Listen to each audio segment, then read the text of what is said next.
ഇട്ടത്? മുളക് കരിങ്ങിട്ട് പുറത്ത് നിക്കാൻ വയ്യ. വേറെ ആർക്കാ? പൊന്നുവിനെ ഒഴിഞ്ഞതാ.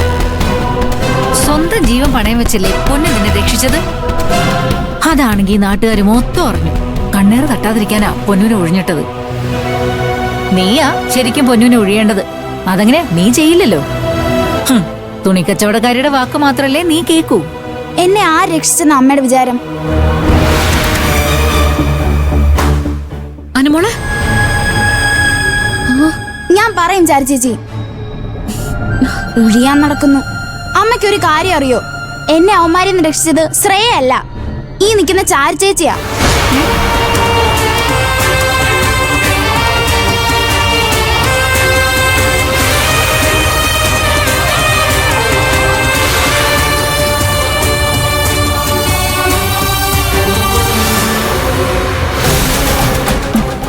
എന്താണ് നീ പറഞ്ഞേ? ഞാൻ പറഞ്ഞത് കേട്ടില്ലേ? ശ്രേയല്ല, ചാരു ചേച്ചി എന്നെ രക്ഷിച്ചത്.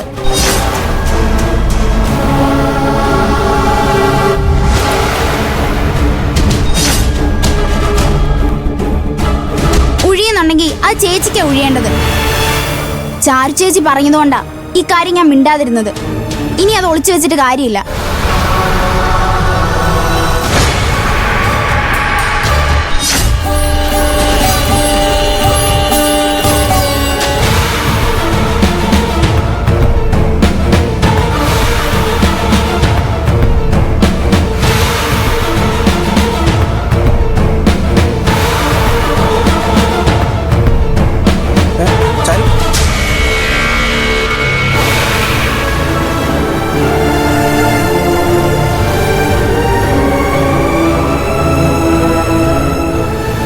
അമ്മേ, അവള് പറഞ്ഞിട്ട് പോയത് കേട്ടോ?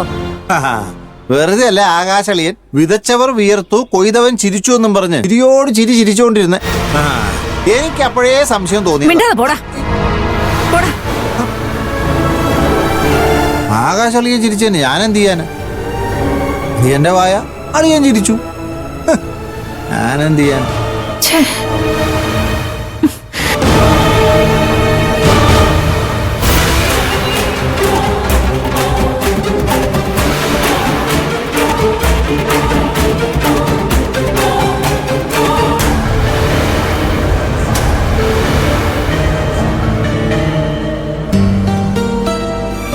എന്റെ അനുമോളെ, നീ എന്ത് പണിയായി കാണിച്ചത്? ശ്രേയ അല്ലാതെ ചെയ്തതെന്ന് ഇവിടെ മറ്റാരും അറിയരുതെന്ന് ഞാൻ പറഞ്ഞല്ലേ? ചേച്ചിക്ക് അറിയാലോ, ആ ശ്രേയ കാണുന്നതേ എനിക്ക് വെറുപ്പാ. അങ്ങനൊന്നും പറയല്ലേ മോളെ. പറയാതെ പിന്നെ, അവരുടെ പെരുമാറ്റം അങ്ങനല്ലേ. സ്പീച്ചിന് വേണ്ടി ഞാൻ അവരോട് പോയിന്റ്സ് ചോദിക്കാൻ ചെന്നപ്പോ ഉണ്ടായ അനുഭവം ഞാൻ ചേച്ചിയോട് പറഞ്ഞല്ലേ. എന്നെ വഴക്കു പറഞ്ഞ് ഇറക്കി വിട്ടു. ഒരു പ്രാവശ്യമെങ്കിലും ശ്രേയ സ്നേഹത്തോടെ നമ്മളെ ആരെങ്കിലും നോക്കിയിട്ടുണ്ടോ? അങ്ങനെയുള്ളവരെ ഏട്ടത്തെയമ്മയായിട്ട് എനിക്ക് കാണാൻ പറ്റില്ല. അതിനിടയ്ക്കാ ചെയ്യാത്ത കാര്യം ചെയ്തു എന്ന് പറഞ്ഞ് ഒഴിയാൻ നടക്കുന്ന. കണ്ണേറ് തട്ടാതിരിക്കാൻ വേണ്ടി. അവക്ക് കണ്ണേറ് കിട്ടണം, ദുഷ്ട. അനുമോളെ, നീ അത് പറഞ്ഞപ്പോ അമ്മായിയുടെ അക്ഷരച്ചൊക്കെ വിഷമം കാണണമായിരുന്നു. നന്നായിപ്പോയി. വണ്ടർ വുമൺ ആന്ന് പറഞ്ഞ് തലേക്കേറ്റി വെച്ചിരിക്കായിരുന്നില്ലേ? രണ്ടിനും ഇതുപോലെ ഒരു അടി കിട്ടുന്ന നല്ലതാ. കണക്കായിപ്പോയി മോളെ. അതല്ല, നിനക്ക് കാര്യങ്ങൾ അറിയാത്തോണ്ടാ. അരവിന്ദേട്ടൻ ശ്രേയ ഭയങ്കര ജീവനാ. അവള് പിണങ്ങിപ്പോയപ്പോ ഉണ്ടായ അനുഭവം അറിയാലോ. അരവിന്ദേട്ടൻ നമ്മളെയൊക്കെ പേടിപ്പിച്ചു കളഞ്ഞില്ലേ? അത് വല്യേട്ടന്റെ കാര്യം. എനിക്ക് ചേച്ചിയെ പോലെ സഹിക്കാനും ക്ഷമിക്കാനും ഒന്നും കഴിയില്ല. ഞാൻ ഉള്ളത് പറയും. എന്നെ രക്ഷിച്ചത് ചേച്ചിയാന്നറിഞ്ഞാ ഇവിടെ ആരെങ്കിലും വന്ന് ചേച്ചിയോട് ഒരു നല്ല വാക്ക് പറയുമോ? ഇല്ലല്ലോ. ഇങ്ങോട്ടെങ്ങനെയാണോ അതുപോലെ തന്നെ ആയിരിക്കും അങ്ങോട്ടും. അതാ എന്റെ ഒരു രീതി. ആ ചായ ഇങ്ങതാ.